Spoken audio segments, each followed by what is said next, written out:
Hi, I'm AJ Hoge of EffortlessEnglishClub.com. Some people know the story of how I created Effortless English, and many of you do not, so I thought I would share it because it's kind of an interesting story for some people.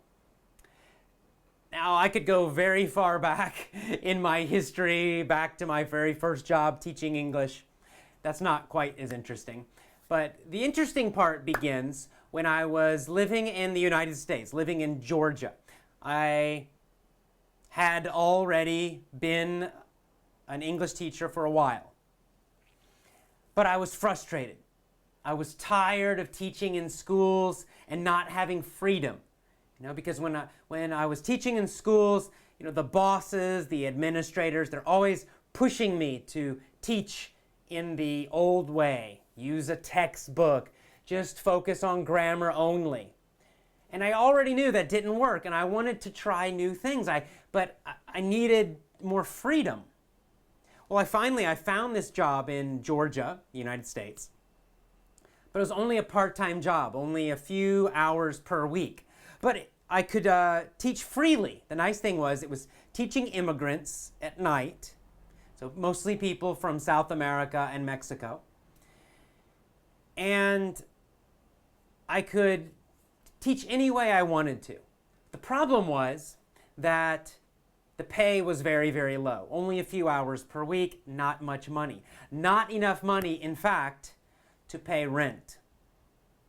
And so I did something quite unusual for most people, and I decided to live in my van.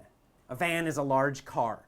It's kind of a car, but with a big, kind of like a little truck on the back.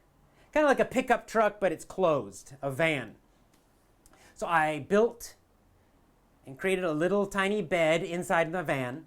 I had a dog at that time, so I made a little bed for my dog also. So I had these plastic boxes or plastic bins, and I put my clothes into the plastic bins, and those went underneath my bed. I had a large water bottle. I had an extra car battery, and I connected these little small fans to the car battery and put them in the windows at night in the summer to cool off the van at night in the summer. In the winter, I had a heavy camping sleeping bag. And so I lived in my van, and I did this so I would not have to pay rent, so I had no rent. I could live very, very, very cheaply, very, very, very simply. And by doing this, I lived well, just teaching part-time at this one job where I had a lot of freedom. And because I had that freedom, because I could do that, I could focus all my energy, all my attention on that job. And during that job, I started to try lots of different things, and I started to try different methods and different techniques.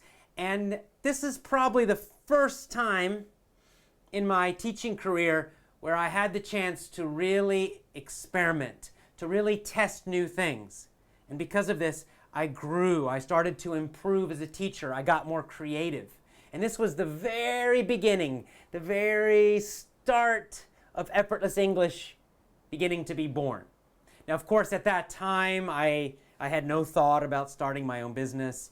I did not have a system at that time. I was just trying new things. But I finally was doing interesting things. I was finally leaving the old methods and starting to try different new things.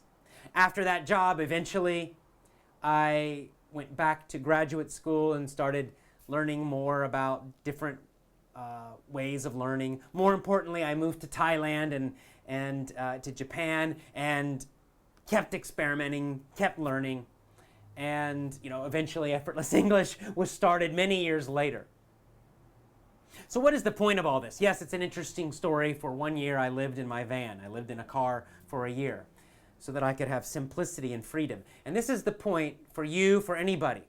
The point is this: if you really want something enough, you have to sacrifice sometimes. And sometimes you have to do extreme things. Sometimes you have to do tough things. Now, in fact, I enjoyed living quite simply. Most of the time I enjoyed it. But at times it was difficult. At times it was tough. In the wintertime, there were some nights where it was very, very cold. And I covered my dog with a blanket and I was in my sleeping bag, but it was cold. There were times when it was uncomfortable sleeping in the car a little bit. I worried someone would find me in there and maybe the police would bother me or something. So it wasn't totally easy all the time. But because of that sacrifice, because I was willing to do something unusual, to make a bigger effort than normal, because of that, I learned more. I was able to do something quite different than most people.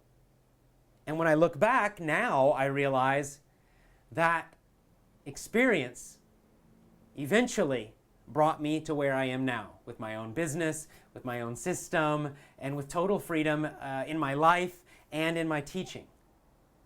So the point for you is the same. If there's something you really, really want, number one, maybe you need to do more. Maybe you need to do something unusual to get it. Maybe you need to sacrifice more. And one thing maybe you need to do is to simplify your life. See, if there's something really important, then you need to focus on it a lot. And if you have too many things happening, if you're having to work too much at a job, if you're having too many distractions, then it's very difficult to improve that thing. It's very difficult to focus on something new or something you need to improve or a big success or a huge goal. So yes, maybe you need to work harder at that, but another thing maybe you need to do for your goal, for your big dream, is to just get rid of some distractions. Simplify your life. Live a simpler life so you can focus more of your time, more of your energy on this big important thing. That's what I did long ago, and that's what I still do when I have something that's very important to me. I simplify my life, I eliminate distractions so I can focus on that big important thing. I encourage you to think about this in your own life, and whether it's English or something else, focus on that big important thing and get rid of other small things that are distracting you. Live a simpler life, and eventually you will have much bigger and better success. I'm AJ Hoge of EffortlessEnglishClub.com.